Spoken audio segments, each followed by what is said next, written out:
Okay, what's up YouTube? Today I'm going to be going over my recent submission to AGS or Automated Grading Services and pros and cons to them as a company compared to some of the other grading companies.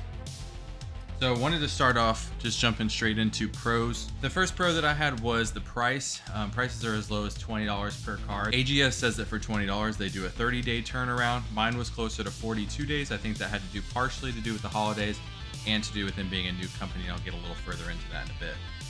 So I placed my order on December 9th of 2021, received the cards to AGS on December 12th.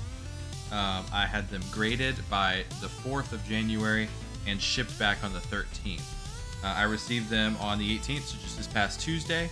And all in all, I mean, that's still a really quick turnaround, even with the holidays and everything.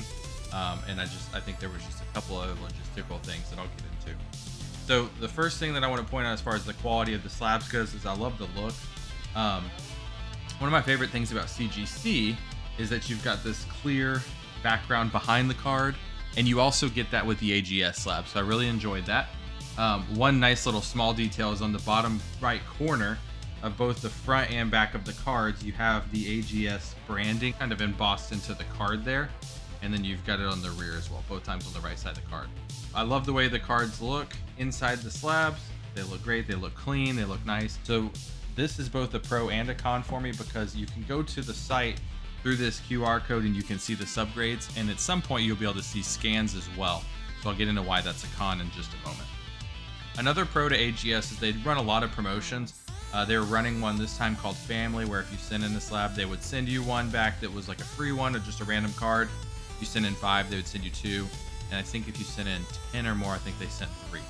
So the one downside is I missed that cutoff by 1 day. I did message them on Instagram and they said that they would add the free slabs, but they were actually forgotten when they shipped them. So I don't have anything to show you in that regard. I would love to show you guys what a Pokemon card looks like in the slab, but unfortunately I don't have any at this time. I also like what their biggest marketing point is, and that is the artificial intelligence for the grading. Having computers and lasers make these determinations instead of somebody looking at the card, and potentially missing something or being tired or being in a rush to get somewhere else or to meet deadlines. There's opportunities for miscalculations in grading, whereas with the lasers, you eliminate that margin for human error. I was also very appreciative for the shipping. They handled my cards with care as they sent them back. They were wrapped up in one of these bubble wrap bags, and then once those were wrapped, it was inside another bubble wrap bag, and then that was inside a good bit of bubble wrap that made the box overall very tight and didn't move them around or damage to the slab. So they came in looking really nice. And then on top of that, they were also sent inside of plastic team slab bags.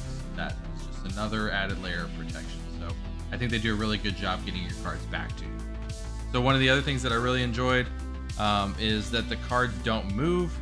Please don't criticize me for doing this. It's strictly for educational purposes. But if we're going to start with our abduction card here, I'm going to move it pretty vigorously and try and see if we can hear any card moving inside.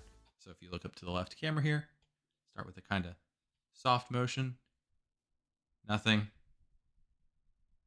Get a little more aggressive to the point where you can hear slab moving, but you don't hear the card moving inside the slab. So that's big to me for this reason. If I take my newly graded PSA Eevee, Shining Eevee from Hidden Fates, just a little movement there, and you can already hear the card moving inside. So, of course, as you get more aggressive, you could potentially damage the collectible inside. Player One Services is another small grader similar to AGS. They just use human grading as well, but you're going to get that sound as well. And then I have noticed CGC, they do a good job of not.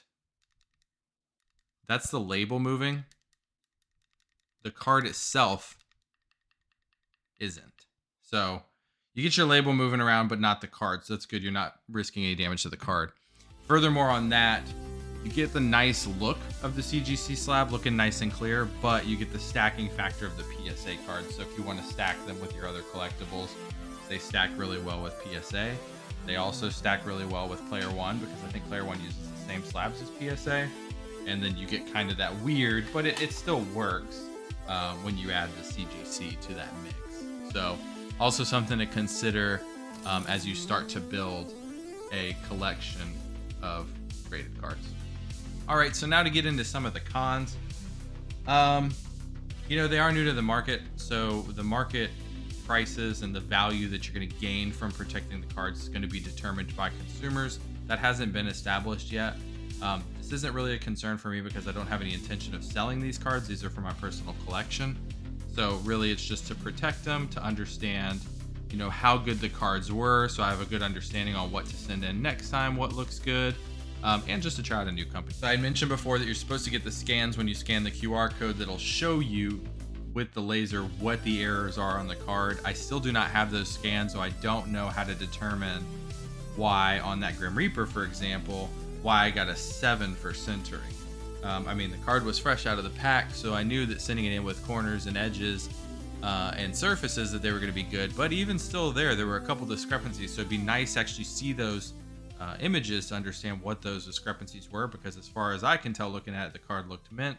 And then of course there is, I could see a little bit of centering issue. I'm a little heavy on the bottom, so a little thinner up top. The right and the left look pretty good to me.